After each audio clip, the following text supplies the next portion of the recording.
On a crisp evening in downtown Los Angeles, the doors of Lumiere Prime opened to a figure who, at first glance, seemed out of place.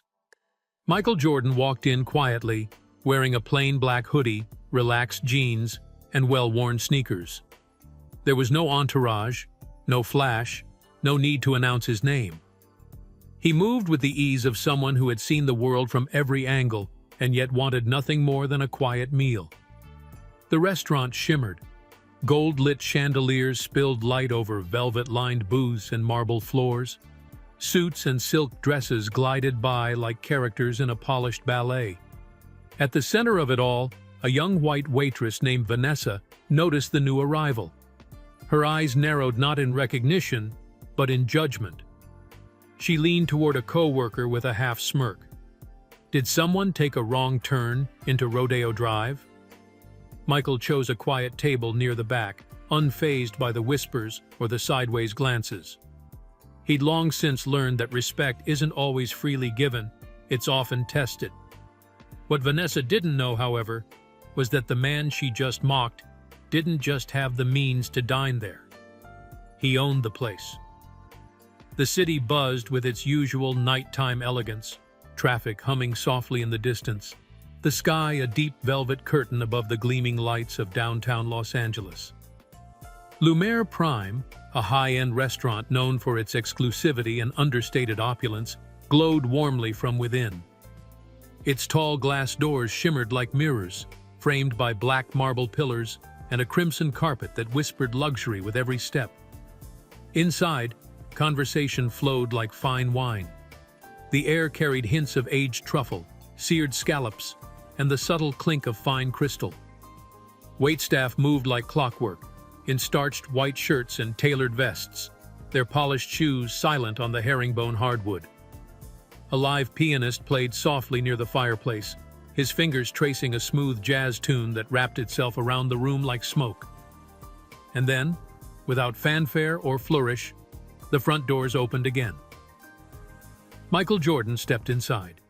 He didn't stride in like a celebrity or a man with something to prove. He walked in the way only someone truly comfortable with himself could, quiet, unbothered, almost invisible. He wore a black hoodie pulled loosely over his head, faded jeans that had seen better days, and a pair of retro sneakers with frayed laces and a few scuffs from use. There were no bodyguards, no camera flashes, just a man entering a place he knew well, though not a single face recognized him yet. He paused near the entrance, letting his eyes adjust to the warm glow of the chandeliers. Conversations didn't halt, but a subtle shift moved through the space just enough to register that someone different had arrived. Not someone loud or flashy, just different. To most of the patrons, he looked like a man who had wandered in off the street. Maybe a tourist, maybe a mistake. But to Michael, this was familiar ground.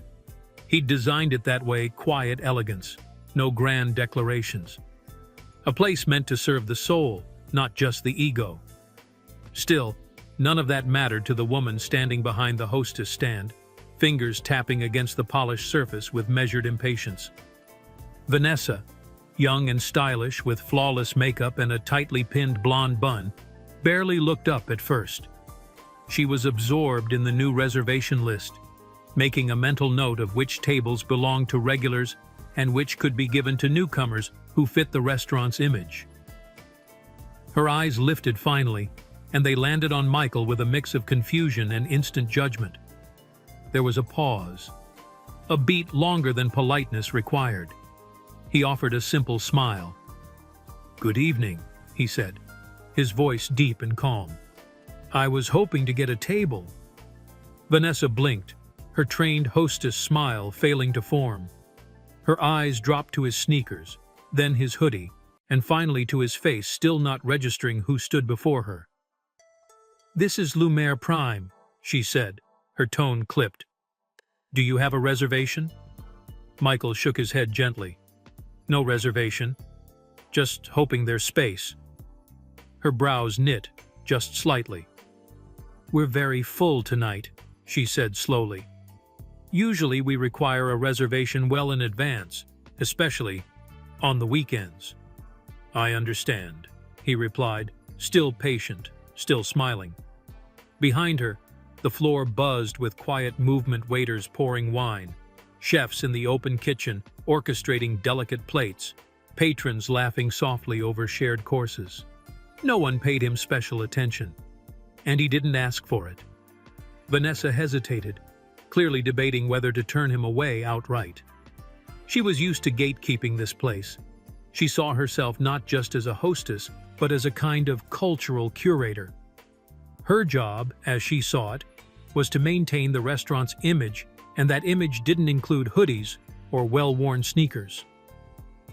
"I'll check with the maitre d'," she said at last, voice thick with forced politeness. Michael nodded, unbothered. As she stepped away, she didn't notice that a man sitting at the bar had just done a double-take. He nudged his wife. "Is that?" he whispered. His wife squinted, mouth parting slightly. Michael turned toward the dining room, hands in his pockets, taking it all in the lighting, the quiet elegance, the flow of energy.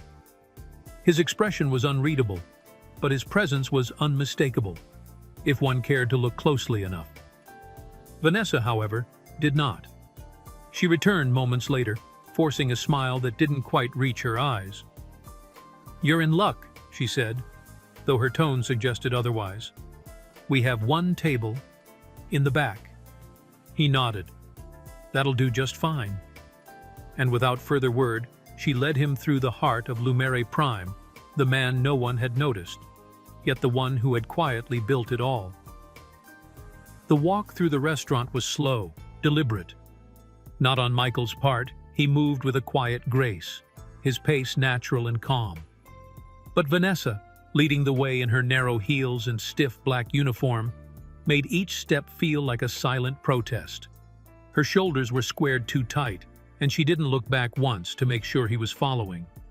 She was embarrassed. Not for herself, at least, not yet, but for what she thought the restaurant would look like with someone like him seated inside. Every guest at Lumere Prime had a look, an aura. It wasn't just about money, it was presentation, posture, polish. The men wore tailored jackets with barely a wrinkle, and their watches caught the light just right. The women spoke in soft tones that matched the clink of their wine glasses. And here was this man, walking behind her in sneakers that had clearly seen better days, hoodie strings bouncing lightly with each step. Vanessa's jaw clenched slightly. She kept her head high, hoping the other servers wouldn't notice what she perceived as an eyesore following her through the dining room, but a few did. From table 7, a man in a gray Armani suit gave a brief side-eye as Michael passed. The corners of his mouth twitched, not quite a smile, but not friendly either. From table 9, a younger couple paused mid-conversation, their expressions unreadable, though the woman's gaze lingered a little longer than her boyfriend's. And still, Michael said nothing. He wasn't unaware. He saw the looks. He always did. But there was something about judgment, especially the quiet, snide kind, that he had learned to let pass like wind through open windows. It had no weight unless you gave it permission to settle in your bones. Vanessa stopped at a small table near the back of the room. It wasn't the worst spot in the house, but it was close. Sandwiched between the hallway to the restrooms and a quiet service station, the lighting was just a touch dimmer, and the ambiance didn't quite reach this far. "This table is available," she said, stepping aside. Michael looked around briefly, then nodded. "This works." She handed him the menu like a formality, already turning before he had fully taken his seat. Her voice trailed as she added, "Your server will be with you shortly." There was no warmth, no smile, no sense that she would treat him the same as the others. As she walked away, she reached into her apron pocket and pulled out her phone. Her thumb moved quickly as she typed a message to another waitress. "Dana. You should see this guy who just walked in. Hood up, beat-up shoes. Looks like he walked in from a bus stop." She hit send and added a laughing emoji, eyes flicking up to make sure she was out of his line of sight. She was. Meanwhile, Michael sat quietly at the small table, glancing down at the menu without really reading it. He knew it by heart. Every dish, every detail. The wine pairings had been selected by a sommelier he had personally hired. The custom silverware was a nod to his mother's tastes, and the dessert menu rotated quarterly, inspired by seasonal produce grown in a small vineyard he co-owned just outside Napa. But none of that mattered right now. What mattered was that he was being watched, not admired, not welcomed. Watched like a question mark someone didn't want to answer. From across the room, the bartender, an older gentleman named Reese, caught sight of him. Reese's eyes widened for a moment, then softened. He'd seen him before, years ago. Quiet, respectful, never made a scene. Reese started to raise a hand in greeting, but stopped himself. He recognized something else, too. This wasn't a social visit. Vanessa returned to the hostess stand and whispered something to Dana, who had just finished delivering a tray of appetizers. Dana glanced back at Michael's table, then smirked, already absorbing the tone from Vanessa's posture. It was all unspoken, but loud. Too loud. And through it all, Michael remained still, his menu resting flat on the table. His fingers traced the edge absent-mindedly, eyes scanning the room. He wasn't upset, not angry, but he noticed everything. It always started this way, with a glance that wasn't just a look, but a verdict. Lumiere Prime had a reputation that traveled faster than its own reservations list. It wasn't just a place to eat, it was a place to be seen, to belong to a quiet club that didn't need a name on the door or a sign out front. Word of mouth kept the tables full, and exclusivity kept the chatter humming in elite circles. The type of people who dined there didn't check menus for prices. They trusted the chef, trusted the experience, and most of all, trusted that everyone around them was someone of similar taste, stature, and social weight. The interior design was deliberate, every table spaced for intimacy but not secrecy, every light fixture casting the right shadow to flatter but never dim. Walls were lined with soft leather paneling and polished black wood, broken only by minimalist art sourced from a private collector. Even the music had been selected to match the pace of conversation. Slow, smooth, inoffensive. To outsiders, Lumiere was modern prestige. To insiders, it was sanctuary. An unspoken code dictated everything from dress to demeanor. No shouting, no phones ringing, no spontaneous laughter that lasted too long. Everything was muted elegance, carefully controlled. The staff embodied this philosophy. Hostesses like Vanessa weren't just trained in hospitality, they were taught curation. They were the first line of defense, the ones who decided, often wordlessly, who belonged and who didn't. One didn't simply walk in and get a table. You had to fit the frame. It was that invisible rule that made Michael's presence feel like a ripple in still water. He hadn't broken any policy. He wasn't disruptive. But he didn't match the canvas. And that, in a place like Lumiere, was often enough. At table 4, a woman in pearls leaned toward her husband. "Do you think he's someone?" she whispered. The husband shrugged, but not indifferently. He looked again, longer this time. There was something familiar in the man's face. Not just the features, but the way he held himself. Like someone who didn't need the approval of the room, which only made people wonder more. The whisper moved like a draft through the space, soft, directional. Staff exchanged glances, subtle but sharp. A few guests turned their heads slightly, pretending to stretch or reach for a napkin, anything to justify the look. Michael, for his part, remained still. He wasn't playing into it. He never did. Vanessa returned to the front with a slight huff of satisfaction. In her mind, she had done her part. Placed him somewhere unobtrusive. No scene, no complaints. Maybe he'd eat, tip poorly, and vanish. The restaurant would go on, pristine as always. She adjusted her collar and turned her attention to the next guest on the list, Mrs. Langford, a frequent diner with an appetite for gossip and a fragrance that entered rooms 3 seconds before she did. "Oh, thank God my table is ready," Mrs. Langford said, brushing past the velvet rope with entitlement honed over years. "It smells like wealth in here." Vanessa smiled tightly and took her coat. "Right this way." Across the room, Michael's water glass was refilled by a server who avoided eye contact. The breadbasket skipped his table entirely. It wasn't a mistake, it was a message. One he didn't acknowledge. The thing about Lumere's reputation wasn't just that it was exclusive, it was that it prided itself on subtlety. Everything was curated to make the right people feel like kings, and the wrong people feel politely unwelcome. It wasn't personal. It never was. That's what they told themselves, at least. But every time Vanessa caught a glimpse of him from the corner of her eye, she felt a flicker of something she couldn't name. Not recognition, not yet, but discomfort.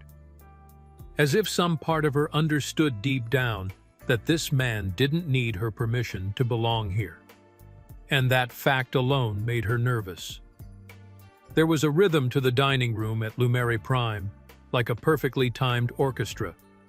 Everything operated in harmony, the gliding of servers between tables, the gentle murmur of conversations, layered beneath the steady hum of jazz, the low flicker of candlelight reflecting off gold-trimmed plates. Every detail played its part in creating a seamless experience of luxury, one that made regular guests feel like royalty without ever having to raise their voice or their expectations. So when someone stepped outside the rhythm, even without making a sound, it was felt more than seen. Michael sat at his table with a quiet ease that defied the discomfort others projected onto him. He didn't fidget or slouch or try to adjust to his surroundings. He simply belonged, if not by their standards, then by his own. And that, in a place like Lumere, was a statement in itself. To the guests who prided themselves on recognition of faces, brands, reputations, Michael was a question mark that challenged their assumptions. He didn't wear designer logos. He didn't perform his wealth. He didn't feel the need to look around the room to gauge where he stood in the pecking order. His very presence lacked the usual signs of someone trying to impress, and for that reason alone, he unsettled them. 2 tables down, a group of young professionals glanced over again. One of them, a sharply dressed man in a navy blazer, leaned in and whispered, "He doesn't look like he belongs here." His friend raised an eyebrow. "Maybe he's an athlete. They dress like that, don't they?" Another chimed in, sipping from a glass of Bordeaux. "Athlete or not, he's sitting at the wrong place. This isn't a sports bar." Their laughter was low but intentional, loud enough to travel, loud enough to land. Michael didn't react. He wasn't listening for it, but even if he had been, it wouldn't have moved him. He had walked through more difficult rooms in far more hostile places. Judgment wasn't new to him, it had simply evolved, traded in its overt hostility for more polished condescension. But Reese, the bartender, heard it. He wiped down a glass slowly, eyes narrowing just slightly. He knew who the man at the back table was. Had served him before long ago, when the restaurant was just getting started, when it was still more vision than destination. Michael had walked in then too, dressed the same way, carrying the same calm. No one had known who he was until the paperwork came through, and even then it hadn't made sense. A basketball player opening a fine dining establishment? It sounded like a publicity stunt. Until it wasn't. Until it became clear that Michael wasn't interested in gimmicks. He didn't slap his name on the signage or make himself the face of the brand. He let the food, the atmosphere, and the standards speak for him. And over time, it had. Loudly. But now, the memory of that history was lost on most. Staff had turned over. Regulars had changed. The myth had faded into routine. What remained was the illusion of perfection. upheld by people who had no idea who had built it. Vanessa returned to her post near the front, arms folded neatly as she scanned the room. She caught sight of Michael once more, and something about his posture bothered her. He wasn't slouched like someone who felt out of place. He wasn't guarded or defensive. He looked comfortable. Too comfortable. She turned to Dana again, voice lowered. He hasn't ordered anything yet. Probably just here to gawk. Dana smirked. Or maybe he thinks someone's going to pick up his bill. They both chuckled, but even in her laughter, Vanessa's eyes lingered on him with a kind of unsettled curiosity. There was something off, not wrong, but misaligned. He didn't match the profile of anyone she was trained to cater to. And yet, he wasn't behaving like someone beneath her attention. He was the wrong guest in the right place, and no one could figure out why that felt so uncomfortable. Vanessa prided herself on reading people, not in the psychic sense, but in the way that mattered in high-end service: how someone walked, how they dressed, the cadence of their voice when they said, "reservation for two." It wasn't judgment, not to her. It was awareness. She thought of it as a skill, a kind of social filtration system that helped keep the standard of Lumiere Prime as refined as it had become. She could spot a pretender from 20 feet away, and she rarely second-guessed herself. That's why she hadn't hesitated with him. She had taken one look at Michael, still half-shadowed by the doorway, hands tucked into the front pocket of a faded gray hoodie, and decided almost instinctively that he didn't belong. Not because of race, not because of age, but because of posture, clothes, shoes, presence. Because he didn't fit the Lumiere mold. He didn't seem like someone who could afford to be there, and even if he could, he didn't act like he should be. And now, watching him still seated calmly at the table near the back, Vanessa felt a stubborn sense of validation. He hadn't ordered. He hadn't asked for a server. He hadn't tried to signal anyone. He was just sitting there, as if waiting for something or for someone to notice him. Well, she had noticed. And so far, everything about him said he was here for the wrong reasons.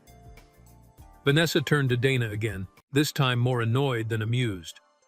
"He's just sitting there," she said, voice dipped low. "I swear, if he's waiting for someone to comp his meal, he's going to be disappointed."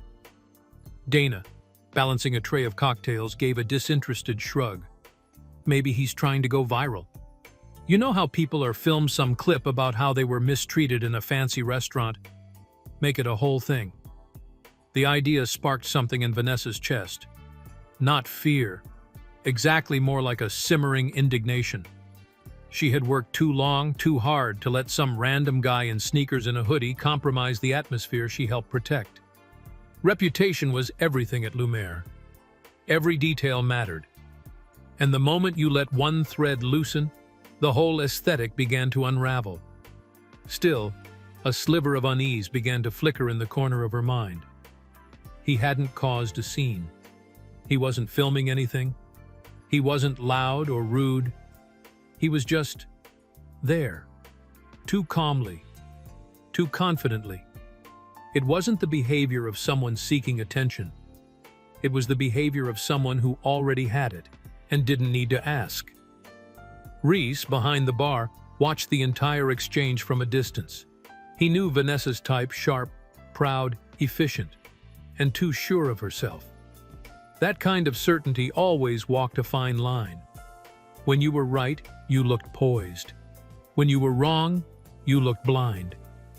He wiped his hands on a towel and considered saying something, maybe pulling her aside, offering a quiet correction. But he didn't. Not yet. It wasn't long after that the maitre d', Julian, walked through the front doors. Crisp suit, hair combed to perfection, the scent of his cologne subtle but striking. He nodded at Vanessa, then paused as his eyes swept the room and landed squarely on Michael. And something changed in his face. Julian's steps slowed, his gaze hardening just slightly, like a camera coming into focus. He turned to Vanessa, his voice even. "Did you seat him?" Vanessa blinked. "Yes," she said. "He came in without a reservation. I put him at the back. Figured it'd be the least disruptive." Julian's jaw clenched ever so subtly. He didn't raise his voice. He didn't need to. "Do you know who that is?" The question landed like a dropped plate. Vanessa's confidence wavered, just for a second. "No? Should I?" Julian didn't answer right away. He just looked at her, and the silence said enough. "Come with me," he said finally. She followed, confused but steady, her heels clicking slightly faster now. And in that moment, a quiet truth began to set in. Not panic, not guilt, but the cold realization that maybe, just maybe, she had misread this one. And this time, the cost of that misread might be more than just an awkward moment. The seat by the kitchen wasn't technically a bad table, not in a place like Lumiere Prime, where even the worst seat still came with white linen, crystal glassware, and a curated wine list. But it was a table of quiet consequence. Subtly set aside, not out of view, but away from the hum of significance. It was where the least important guests sat. Not unimportant, just not part of the inner ring. Michael hadn't complained. Not once. He had accepted the table with the kind of calm that made people nervous. It wasn't passive. It wasn't defeat. It was the calm of someone who understood exactly what was happening and had decided to let it play out. The seat itself was pressed against a narrow corridor leading into the kitchen, close enough that the swinging doors flapped open every few seconds, revealing glimpses of bustling chefs, flaming pans, and the quiet bark of the head cook calling out orders. The scent of truffle butter and pan-seared duck wafted out in irregular gusts, mixing with the cleaner notes of disinfectant and bleach from the back sinks. It wasn't unpleasant, but it was distracting. For most guests, the proximity would have been an insult. But Michael didn't flinch. He sat upright, eyes steady, hands loosely clasped on the tablecloth in front of him. He looked like a man waiting not impatiently, but with purpose. Inside the kitchen, some of the staff had started whispering. "That guy out there," one of the junior sous chefs said, barely audible over the clatter of plates. "He looks familiar." Another cook peeked out briefly. "Nah, just some guy they sat at the back. Doesn't look like anyone." But a few of them weren't so sure. There was something about his presence, the way he didn't chase attention but still seemed to draw it. A quiet gravity. The kind that made you second-guess your first impression. Meanwhile, Vanessa hovered near the host stand, pretending to flip through the reservation list, though her eyes kept darting to the back of the room. Julian hadn't said much after pulling her aside. Just gave her a long, assessing look, then walked toward the kitchen without another word. That silence echoed louder than any scolding. She hadn't meant to offend. She had followed the cues, the clothing, the demeanor, the lack of reservation. She had done what she'd been trained to do. But now, a creeping discomfort sat in the pit of her stomach, heavy and unwelcome. Michael reached for his water glass again. No server had come by. No menus had been offered. The table had been set. But otherwise, it was as if he wasn't there. That, too, didn't seem to bother him. He was watching. Not the kitchen, not the door, the people. Every table, every gesture, every raised eyebrow and stifled whisper. He saw it all, not with judgment, but with a kind of quiet knowing. Like someone revisiting an old memory and finding it both familiar and foreign. A server finally passed by, tray in hand. She slowed when she reached his table, hesitation flickering across her face. Sir," she began, voice cautious. "Has anyone assisted you yet?" Michael smiled, just slightly. "Not yet." She nodded quickly, embarrassment washing over her.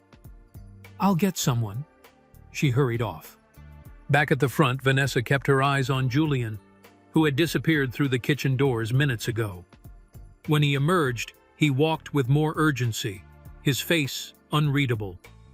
He approached Michael's table directly this time. "Mr. Jordan," he said quietly, respectfully. "Apologies for the delay." Vanessa's heart dropped. "Mr. Jordan." Her eyes widened, lips parting slightly. She turned slowly toward the back of the room, where the man in the hoodie still sat calmly by the kitchen, now looking up at Julian with an expression that held no anger, just patience. Julian leaned closer, speaking in low tones, his posture shifting into something deferential. Michael nodded once. Julian gave a tight, professional smile, then turned to the nearest server and snapped quietly, "Move him." The table by the kitchen would be cleared in seconds, but it would linger in the air far longer than that, because some seats, no matter how plush, tell you exactly what a place thinks of you. And some men, no matter where you put them, don't stay unnoticed for long. Whispers travel differently in places like Lumiere Prime. They don't rush or stumble like in ordinary spaces. They glide. Quiet currents of curiosity threaded through crystal glasses and beneath the flickering glow of votive candles. Conversations didn't stop, but they shifted, words still spoken, but now slightly clipped, slower, cautious. Eyes moved without heads turning. Forks paused mid-air. Something was happening. It began with Julian's sudden appearance at the back of the restaurant, that quiet but deliberate movement toward the table by the kitchen. The way he bent forward, murmured something with reverence, something too careful for a man usually so composed. It wasn't the behavior of a maitre d' speaking to a customer. It was the way a subordinate speaks to a superior. That was the first moment the rhythm broke. A woman seated with her husband near the center of the room narrowed her eyes behind her wine glass. "Is that?" Her husband glanced sideways, lips tight. "He looks familiar." Others noticed too. A man with slicked back hair and a Rolex tapped the stem of his martini glass. "Julian never moves like that. That's not a normal guest." "I think I know who he is," someone whispered near the bar, barely audible over the low hum of jazz. "That's Michael Jordan." A second beat of silence followed, the kind that pulses when people don't yet know how to respond. "No way," came the soft rebuttal. "Michael Jordan? The basketball guy?" "He owns this place," someone else added, voice laced with awe and guilt in equal measure. "Or part of it, quiet investor. That's what I heard." And just like that, the story ignited. From one corner to another, like fire catching the edges of dry paper, the realization spread. He wasn't some lost man. He wasn't someone's guest. He wasn't even just a celebrity. He was the owner. The dynamic in the room twisted on its axis. The same people who had barely acknowledged him now looked again, longer this time, but tried to hide it. Some adjusted their posture. Others tilted their heads with feigned curiosity. Servers stood straighter. Dana fumbled her tray slightly as she walked past, her usual calm disrupted by the weight of realization. Vanessa stood frozen near the host stand. The name still echoed in her head. Mr. Jordan. Michael Jordan. And now the crowd was catching up to her mistake in real time. It wasn't just embarrassment. It was exposure. She had looked at him and seen something less. The room was now looking at him and seeing something more. And yet, Michael remained still. His expression hadn't changed. He didn't gloat. He didn't smirk. He watched the shifting energy with that same centered calm, the kind of stillness that made others restless. Julian returned a minute later, his voice low but firm, directing the staff to reset table 6, the one by the window, the one they usually reserve for visiting VIPs and wine critics. linen swapped, silverware polished, fresh centerpiece. The quiet urgency of the staff said more than any announcement could. "He's being moved to table 6, someone murmured. "That's his table." No one said it out loud, but they all felt it. A collective guilt, a sudden reappraisal of what they thought they knew. People began to question their assumptions, not just about him, but about themselves. How easily they had written him off, how confidently they'd mistaken presence for poverty, subtlety for insignificance. Even the jazz seemed to soften, like the music itself was learning its place. Michael finally rose, moving with slow, deliberate steps, as Julian guided him through the dining room. No one clapped, no one spoke to him. But the silence was thick, reverent. By the time he reached his new seat, the whispers had given way to something more complicated. Respect, laced with discomfort. Not because he had demanded it, but because he had never needed to. The slow burn didn't start with flames. It started with silence. A silence so sharp it could cut through crystal. The kind of silence that doesn't scream, but lingers in the air, heavy and undeniable. Vanessa felt it pressing against her skin like static prickling, invisible, everywhere. It wasn't just that she'd made a mistake. Mistakes could be brushed off, quietly corrected, tucked away behind a polite apology. This was something different. This was exposure. Michael Jordan sat at table 6 now, the corner table near the window, the one saved for the unspoken elite, the table that meant you didn't need to ask for respect because the room already knew who you were. And yet, here he was, sitting in that seat only after being shunted to the back by the kitchen. Only after being treated like he didn't belong. She'd done that. Vanessa had seated him there, near the clang of dishes and the smell of burnt garlic, without a second thought. Not because she was malicious, she told herself that again and again, but because she didn't look hard enough. Didn't see him. Not the way she should have. Now, every movement in the restaurant felt sharper. Servers walking with stiffer backs. The bar suddenly more polished. A heightened awareness vibrating through the air, like everyone was trying to undo what had already been done. But Michael hadn't changed. That was the thing. He didn't bask in the new table or throw glances toward the staff.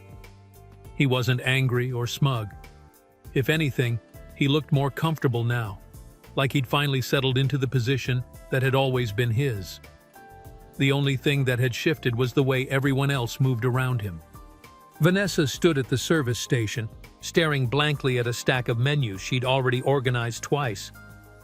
Her hands fidgeted with the edges, pretending to be busy, pretending not to think about the way her cheeks still burned.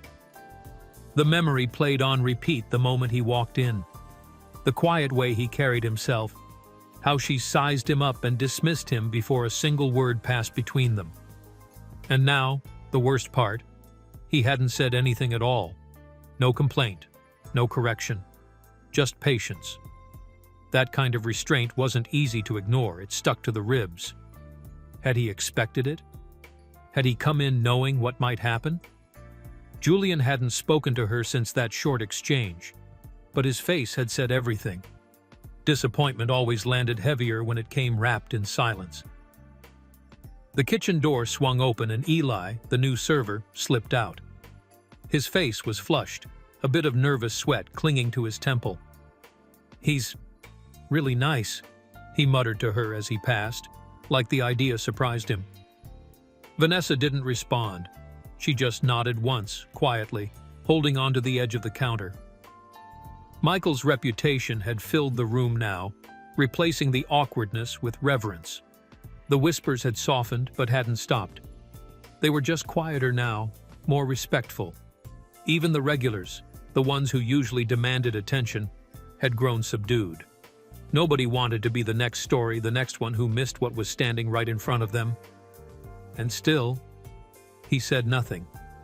Not when the wine was brought over, not when the manager approached with a carefully worded apology. Not even when the chef came out from the kitchen, wiping his hands on a towel, offering to prepare something off-menu.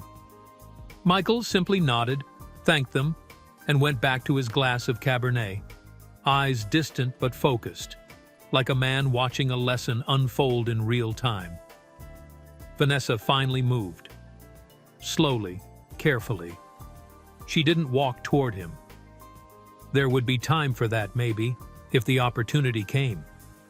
Instead, she walked toward the back, toward the prep area, where she could find anything to do with her hands.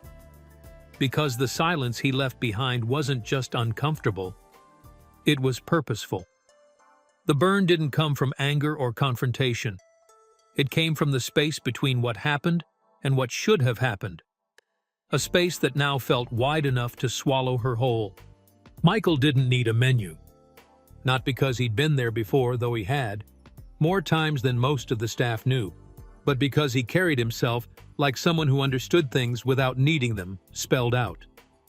The kind of man who didn't ask for the world, yet somehow always had it offered to him. And when Eli, palms lightly sweating, approached his table with the menu tucked neatly under his arm, Michael simply smiled and waved it away. "Whatever the chef recommends," he said, his voice smooth, calm, something with flavor. That was it. No substitutions, no requests for specific garnishes or sauces, no interrogation about how the vegetables were prepared or if the steak was grass-fed. Just an openness, a trust. And it wasn't performative, it was the kind of grace that made the person on the other side of the exchange feel important, like their judgment mattered. Eli nodded quickly, maybe too quickly, and scurried back toward the kitchen, repeating the words under his breath like a mantra he didn't want to mess up. Something with flavor. Whatever the chef recommends. In the chaos of upscale dining, where demands and complications were the currency of ego, those words felt like a breath of air. Humbling. Uncommon. Michael leaned back slightly in the chair, long fingers wrapped around the glass stem of his water. He didn't touch his phone, didn't look around nervously. He wasn't in a rush, and he wasn't performing leisure either. He just was. Around him, the restaurant kept moving, but at a different tempo. The noise had softened, like the volume had been turned down on everything but him. People glanced, occasionally some subtly, others with open curiosity, but he didn't acknowledge them. He gave the room permission not to perform. That was the strangest part. His presence had an anchoring effect, making everyone feel just a little more aware of how they moved, how they spoke, what they were doing. But it didn't come from arrogance. It came from gravity. And still, he hadn't said a word about what happened earlier. He hadn't asked to speak to the manager. He hadn't made a scene. Vanessa had all but disappeared into the walls, and yet he never once looked around for her. That made it worse somehow. Not that he forgot, but that he'd already moved on. The lesson wasn't going to come in the form of a lecture. It would come in how he carried himself from that moment forward. The kitchen buzzed with urgency. The head chef, a usually stoic man named Marco, was already prepping a custom dish. When Eli gave the order, Marco didn't roll his eyes or huff the way he sometimes did with vague requests. Instead, he paused, nodded once, and pulled out ingredients he'd been saving for a different kind of evening. Something with truffle, something rare, something that spoke without shouting. In the dining room, Michael remained still. Occasionally, he sipped his wine, a deep, earthy red that paired well with nothing and everything. He didn't need background music, didn't check his watch. It was a patience the staff wasn't used to seeing. Vanessa hovered near the edge of the bar, her hands tucked into the pockets of her apron. Watching, learning. She'd never seen a guest order like that, not without specifics, not without the armor of expectation. Michael didn't demand excellence. He invited it. It was a kind of leadership she hadn't expected from someone so quiet. And yet, here it was. shaping the tone of the evening with more clarity than any rulebook ever had. When the dish finally arrived, something seared and fragrant. Plated with precision, Eli set it down carefully, his voice barely above a whisper. "From Chef Marco," he said, "this one's special." Michael looked at the plate, then up at Eli. "Looks good," he said. "Tell him I appreciate the effort." Simple. Direct. Enough. And when he picked up his fork, the room somehow relaxed, like a deep exhale that had been waiting to happen. It wasn't just how he ordered, it was why it mattered. The restaurant didn't run on food. Not really. It ran on perception. On quiet judgments, whispered between polished lips and the gleam of silverware. It ran on who got seated where, who ordered what, and how well they fit into the finely trimmed image that Lumiere worked so hard to maintain. And on that night, amid all the subtle shifts and wordless recalibrations, something less refined began to ripple beneath the surface. Mockery has a sound. It's soft at first, just a curl of laughter, hushed and half-swallowed. But malice has weight. It's heavier, slow to rise, but when it surfaces, it sits on the air like smoke. That's what started happening the moment some of the regulars noticed Michael Jordan sitting quietly at the corner table. Unbothered, unflinching. Two men at table 9, both financiers, both always half-drunk by the second course, leaned in close, their words hidden under the clink of their glasses. "Look at that," one said, smirking. "Didn't know the dress code changed." The other chuckled. "Thought you had to be a shareholder to sit there. Guess sneakers are the new black tie." They weren't loud, but they weren't careful either. And in a place like Lumiere, where looks said more than words, the snide glances did most of the talking. It wasn't just about clothes or class. It was about discomfort, about seeing someone who didn't fit their image of who should hold power in this space, yet clearly did. Michael didn't need to announce himself. That was the problem. He didn't need them at all.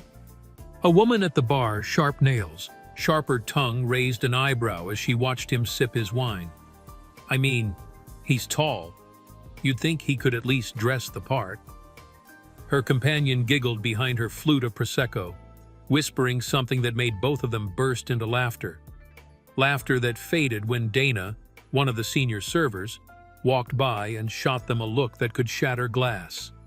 Still, the damage wasn't in the volume, it was in the tone. In the knowledge that there were people in that room who would rather tear down what they didn't understand than admit they'd misjudged it. Vanessa heard bits of it from the side corridor where she lingered, tucked into a blind spot between two service stations. She caught the glances, the barely mouthed jokes, and she felt every word like it was aimed at her too. Because that's what it was really about. It wasn't just Michael they were mocking. It was the fact that they had been wrong. And nothing stings like having to swallow your own arrogance. Julian, ever watchful, moved through the room like a shadow, catching the murmurs, tracing the ripples of unease. He didn't need to say much. He let his presence do the talking, adjusting the tempo, tightening the edges. He nodded once to the bar manager, who quickly pulled the two giggling women into a softer conversation about wine pairings. He stopped near the financiers just long enough for their laughter to dissolve into their drinks. The temperature of the room cooled without ever dipping. But Michael didn't blink.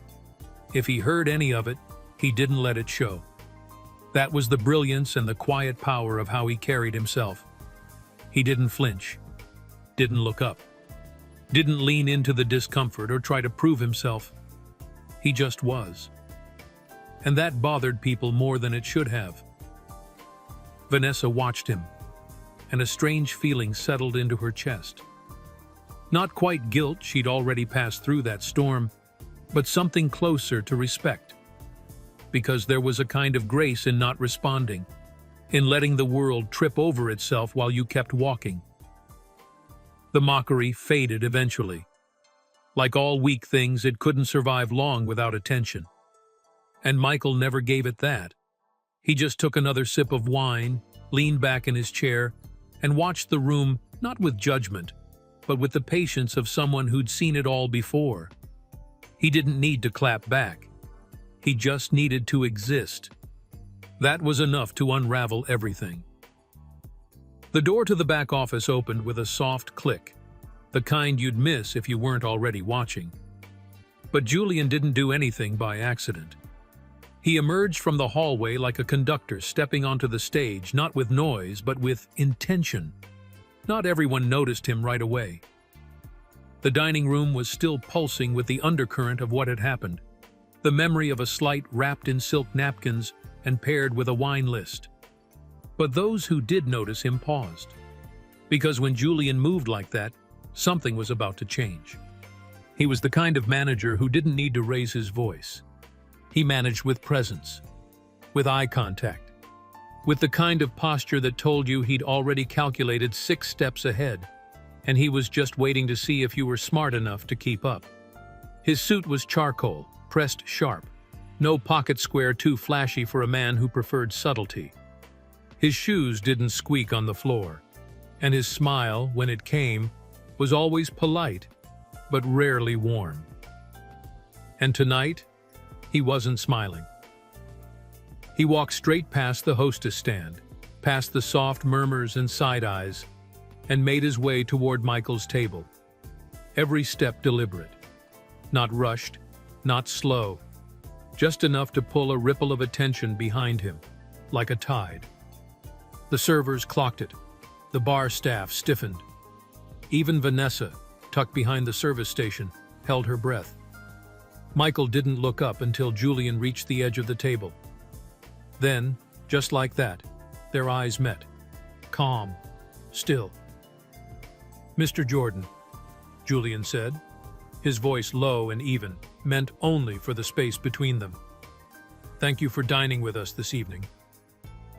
Michael gave a slow nod, the kind that didn't require a follow-up. "I'd like to personally apologize," Julian continued. "What happened earlier, how you were treated, doesn't reflect the values or standards of this restaurant. I take full responsibility for the oversight." There was a pause then, just long enough to notice. A brief silence where anything could have happened. A demand, a cold dismissal, a clipped remark. But Michael only looked at him, eyes steady. "I appreciate that," he said. Simple, measured. Julian didn't blink. "Your dinner is, of course, on the house. And I've asked Chef Marco to prepare something special, something that better reflects the experience we strive to offer." Another nod. "I didn't come here to be fussed over," Michael replied. "But thank you." That was it. No drama, no drawn-out theatrics. Just 2 men exchanging words like chess pieces, quiet, precise, intentional. Julian stood a second longer, as if to signal something unseen to the staff around him, and then gave a final respectful nod before stepping back. He didn't hover. He didn't grovel. He simply did what needed to be done, and then let it be. As he walked back through the dining room, the atmosphere shifted again. There was no announcement, no bell rung, no grand speech. But something had settled. A line had been drawn. The whispers softened. The side glances dimmed. Even the pair at table 9, who had leaned so heavily into sarcasm earlier, suddenly found their entrees more interesting than the man seated by the window.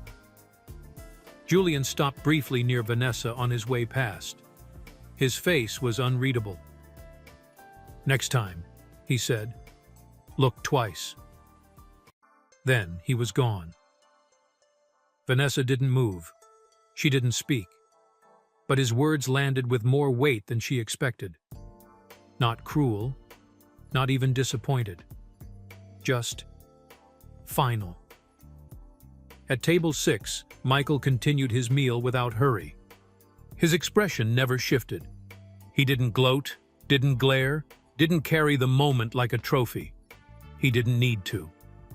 The restaurant had already adjusted itself around him, realigned in his presence. Respect, it seemed, didn't always come with noise. Sometimes it walked in, got seated by the kitchen, and still managed to own the room. The check never came. Not in the leather-bound folio, not tucked discreetly between a dessert menu and a polite smile. It just didn't arrive. The servers knew why. The manager knew why. But most of the room was still playing catch-up, still shifting in their chairs, trying to make sense of what was unfolding in front of them. Why this man who had arrived alone, dressed in soft cotton and worn sneakers, was commanding a level of reverence usually reserved for visiting dignitaries or billionaire investors. Julian had returned to his post at the bar, not with a drink, but with a document.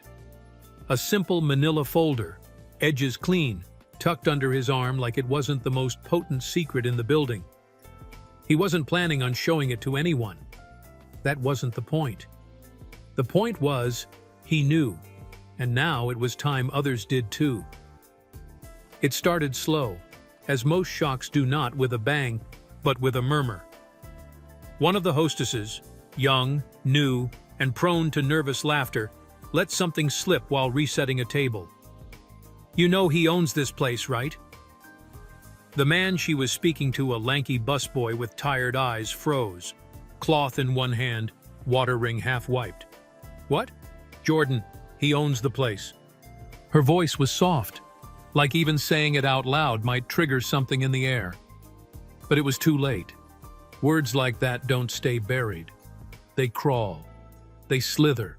They spread through a dining room like electricity, lighting faces with realization and panic and everything in between.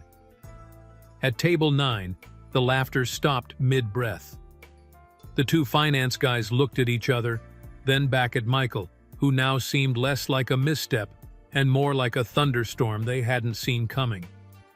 One of them opened his mouth to say something, maybe an apology, maybe a joke to cover the red pooling in his cheeks, but nothing came out. At the bar, the women with the sharp nails sat up straighter, as if posture could erase memory. Michael didn't change. He didn't smile knowingly or shoot a glance around the room. He just continued his meal. A quiet force, unmoved by the shifting tide around him. It wasn't pride, it was peace. The kind that comes when you have nothing to prove and everything in hand. Vanessa heard it secondhand, from a passing server who didn't realize she was still listening. "He what?"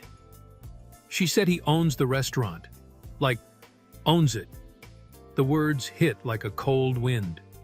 It wasn't just embarrassment that bloomed in her chest, it was something deeper. The kind of shame that doesn't just whisper "you were wrong," but sings it in every corner of your memory.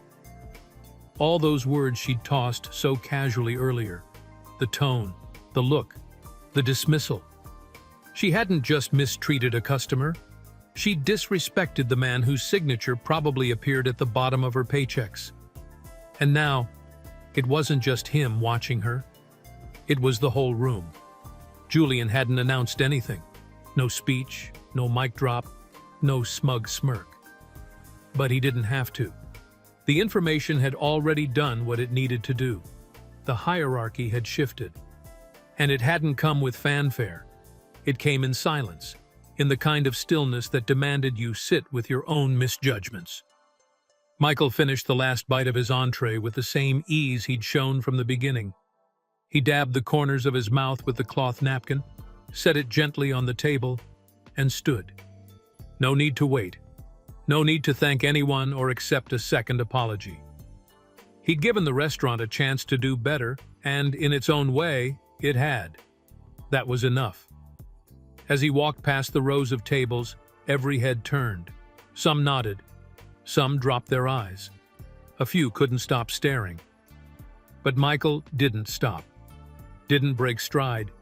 He just walked out the way he came in, quietly, unbothered, like the owner of the moment.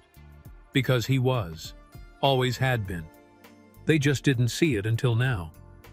The door hadn't even closed behind him, and already the silence was thicker than the sauce reduction simmering in the kitchen. Not a word. Not a scrape of chair leg. Not even the gentle chime of the bar glasses being polished. Just air. Still and weighted, as if the walls themselves were trying to digest what had just happened. Silence doesn't always mean peace. Sometimes it's the space after a storm, the kind of quiet that holds its breath, not because it's calm, but because no one knows what to say next. That was the silence Lumere found itself trapped in. And it wasn't just about Michael Jordan walking out of the restaurant. It was about who he had been the entire time before they knew. Table 9 sat frozen. One of the men, red-cheeked, glass still half raised, blinked slowly like the last hour had just replayed in reverse. He looked down at his plate, then over at his friend, both of them chewing their shame in long, awkward bites. The laughter that had spilled from their mouths earlier felt foreign now, like a borrowed coat that no longer fit. It hung in the air, unwanted and unclaimed. At the bar, the Prosecco women had gone quiet too. The one with the sharp nails traced the rim of her glass with her index finger, eyes fixed on nothing. Her face held the kind of regret that doesn't beg forgiveness, it just simmers. Her friend tried to start a sentence once, maybe twice, but each time stopped halfway. The words caught between her throat and her pride. Julian didn't say anything. He didn't need to. His walk through the room was measured, observant, but not gloating. There was no "I told you so" in his step, no flash of vindication. Just the practiced movements of someone who had spent years learning when to speak and when silence said more. He paused by the hostess stand. The young woman who'd unknowingly lit the spark with her whispered revelation stood rigid, a bundle of nerves and heels too high for comfort. She gave him a look, half apology, half fear, and Julian simply gave a small nod, not in approval, but in understanding. Sometimes the truth gets out, and sometimes it's better that it does. In the corner, Vanessa sat on the edge of the service station stool, her back pressed flat against the wall, arms crossed tight. The quiet burned more than words ever could. There was no one pointing at her, no one throwing blame. But she felt it all the same. The weight of every judgment, every clipped tone, every time she thought herself above. She replayed the moment in her mind, how she had approached him, how she had looked at him, how she had assigned him value based on clothes and assumption, and how, without raising his voice, without calling her out or clapping back, he had unspooled her entire narrative just by existing fully in his truth. He hadn't corrected her. He hadn't needed to. And that was the part that hurt the most. In the kitchen, even the usually raucous clatter of pans and commands had dulled to an echo. Chef Marco leaned on the stainless steel counter, arms crossed, watching the line with a vacant gaze. He was the only one who had known from the beginning. He'd cooked for the man before, been invited to his events, even toasted champagne with him in quieter circles far from the gleam of the dining room. But out here, Michael had chosen to blend in, and Marco had respected that. It was the rest of them who had failed. The restaurant had always thrived on control, on image, on expectations wrapped in linen napkins and plated just so. But tonight had unraveled that. Not loudly, not dramatically, just with presence. With the gentle unfolding of truth, unforced and undeniable. And now the silence sat like a mirror, showing everyone who they'd really been in the face of someone they didn't recognize, someone they should have. Eventually, someone would speak. A chair would slide. A new guest would walk in, and the illusion would slowly rebuild itself, piece by polished piece. But in that moment, the silence said everything, and no one dared look away. Grace doesn't arrive with trumpets. It walks in the room on quiet feet, sits down at your table, and waits for you to notice. Most people never do not until much later, when they're trying to piece together what they missed. That night at Lumere, Grace wore a pair of scuffed sneakers and a shirt that hadn't seen an iron in a week. It didn't ask for attention.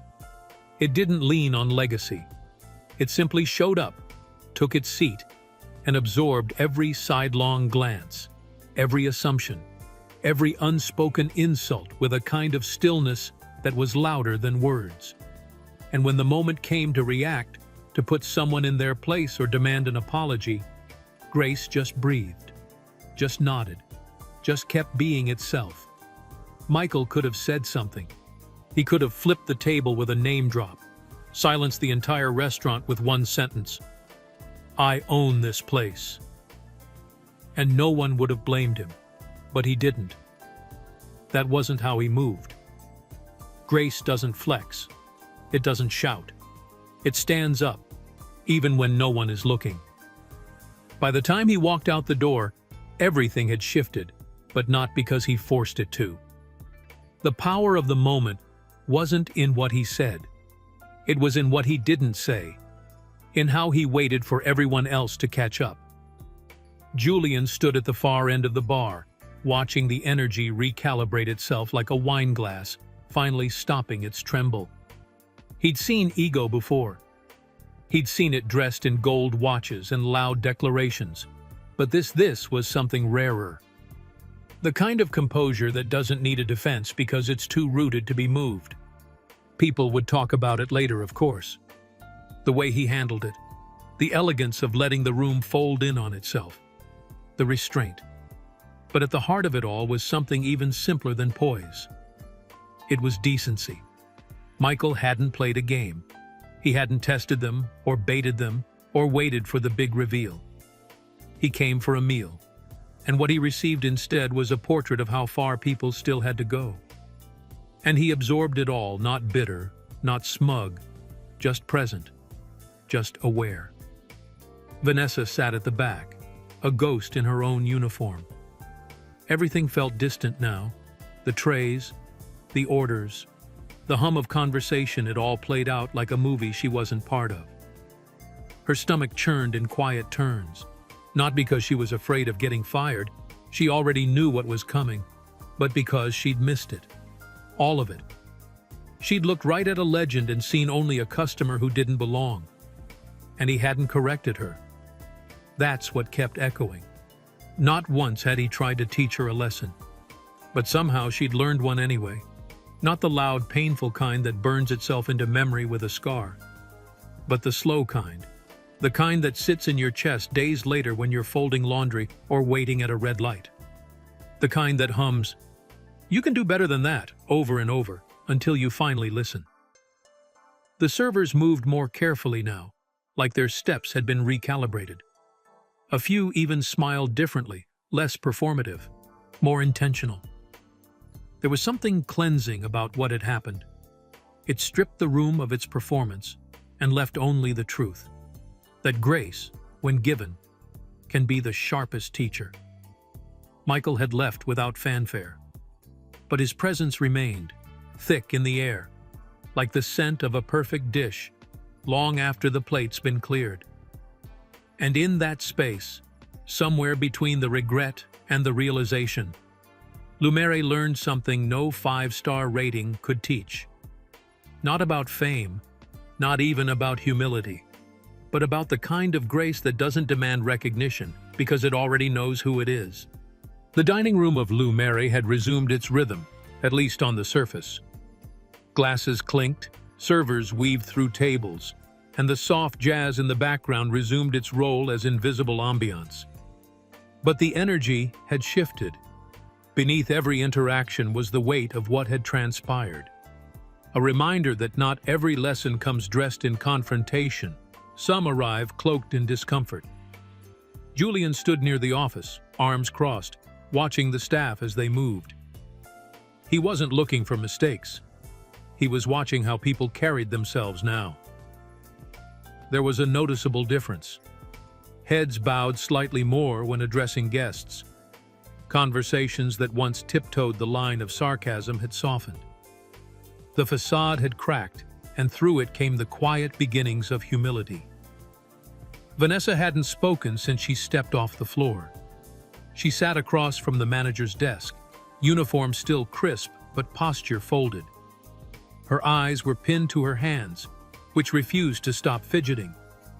The words in her mind were a mess, apologies tangled with excuses, regret wrestling with defensiveness.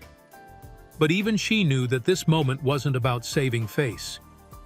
It was about facing what had already happened.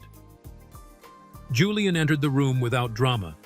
He didn't sit, didn't slam any files on the desk or raise his voice. That wasn't his style. He closed the door gently behind him, leaned against it, and let the silence settle first. "I'm not here to fire you," he said simply.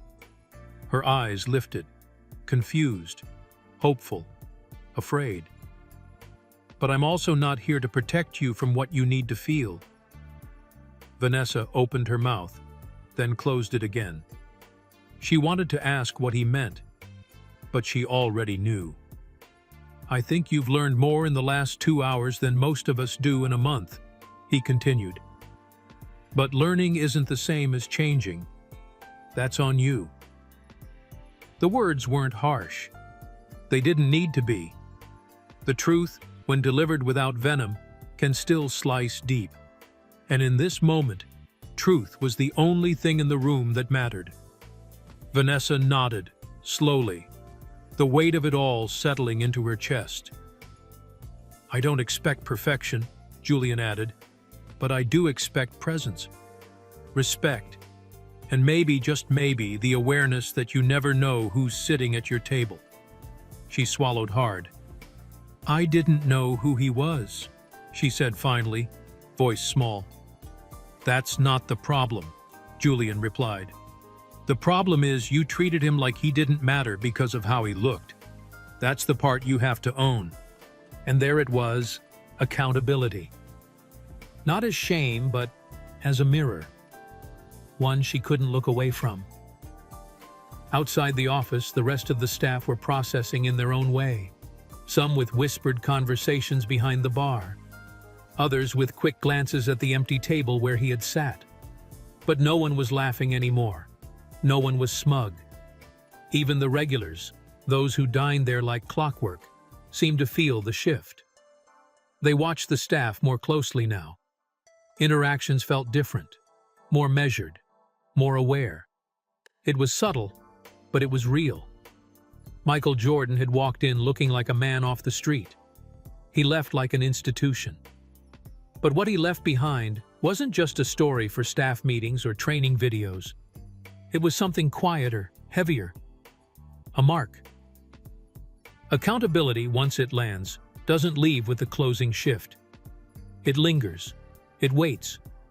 It challenges you to do better without ever saying another word. And at Lumiere, in the soft hush of a new kind of service, it had finally taken its rightful seat. Redemption doesn't come wrapped in gold.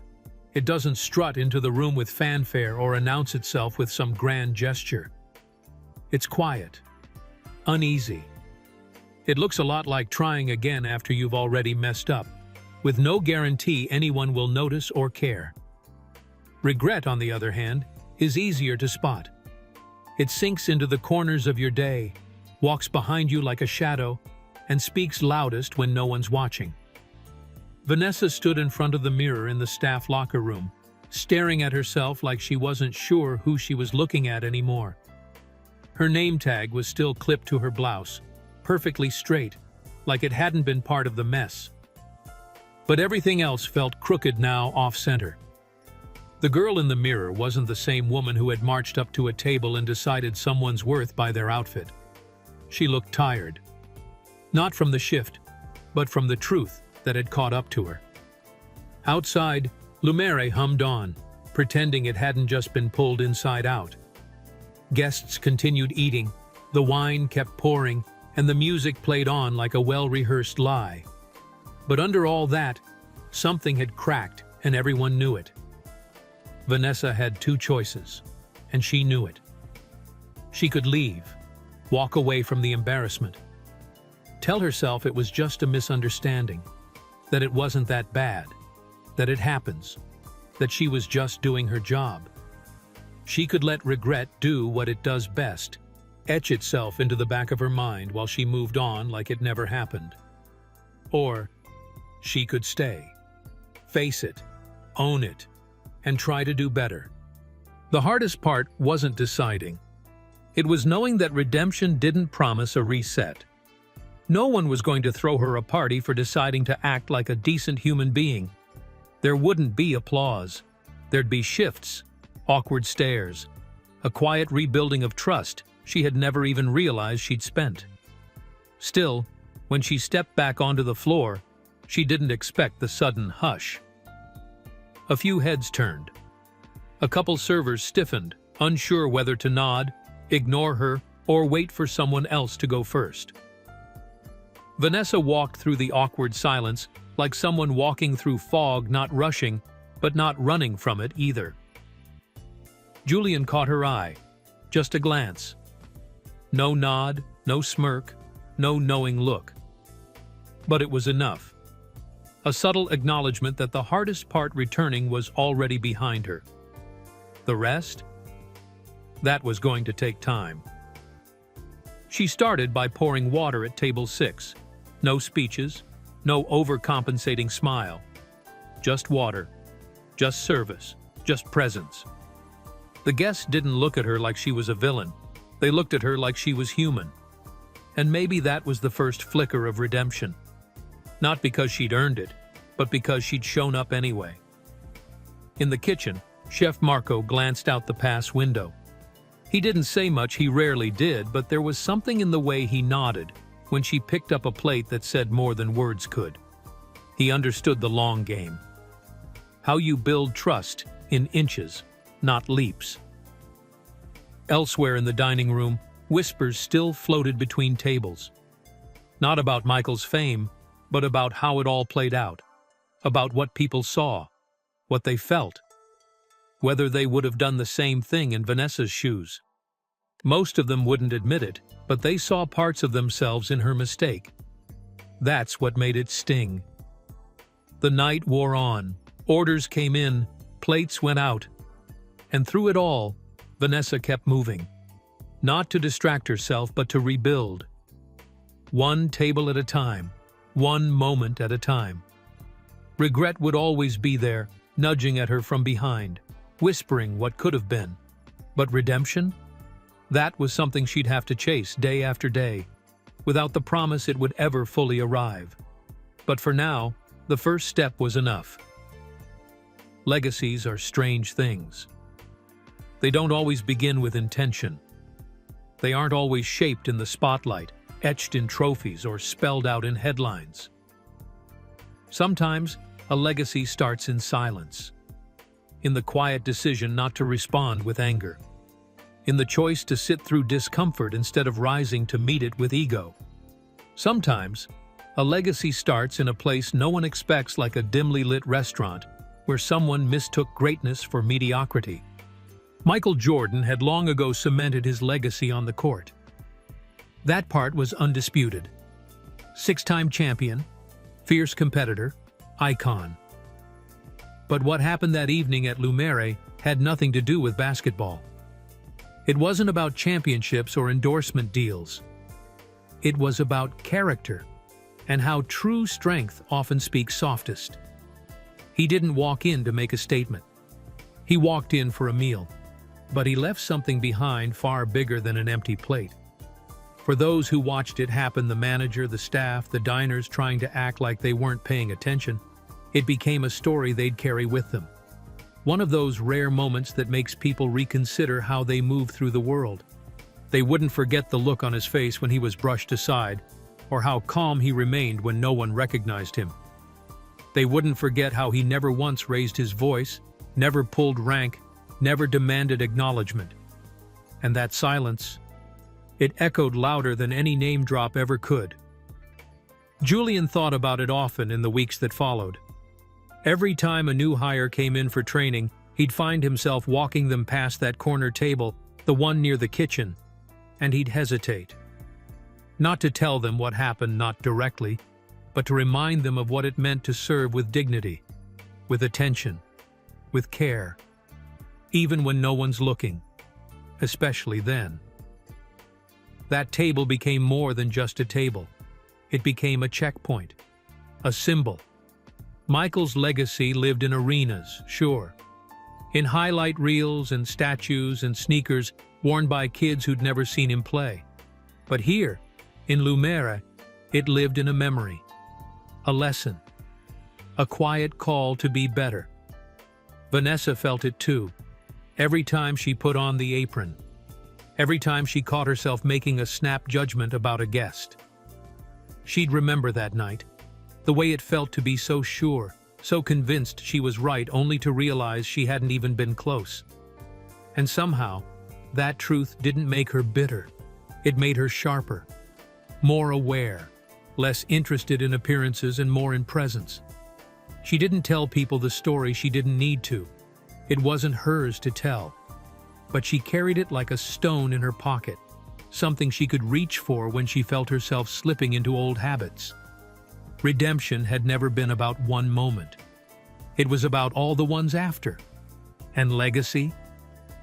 That was just the trail a person left behind when they chose to move through the world with purpose, with clarity, with grace. Michael would probably never know how much that evening mattered to everyone in that room. He would never know the ripple it caused, the shifts it triggered. But maybe that was the point. The greatest legacies aren't always built by intention. Sometimes, they're built by how you behave when you think no one's watching, when the cameras are gone, when the only thing you can rely on is your character. That night, Michael didn't just teach a lesson. He left a standard. And long after the doors of Lumere closed each night and the chairs were turned upside down on the tables, that standard remained. Not written on a plaque, not framed in the lobby, but living, breathing in the way people looked each other in the eye, in the way they greeted every guest, no matter what they wore. And that was legacy. Sometimes, the most powerful moments are the quietest ones, the ones that catch us off guard and challenge how we see the world and each other. What happened that night at Lumere wasn't about fame or status. It was about character, about grace, and about the impact of treating every person with dignity, whether we recognize them or not. Michael Jordan didn't need to prove who he was. He let his actions speak louder than any title ever could, and in doing so, he left behind something far greater than a story. He left a lesson. Now we want to hear your thoughts. Have you ever been judged too quickly, or maybe caught yourself doing the judging? Drop your story in the comments below. Let's talk about it. If this story moved you, don't forget to like, subscribe, and share it with someone who needs the reminder. And hit that notification bell so you never miss a powerful moment like this one. Because sometimes, one quiet act of grace can echo louder than a crowd.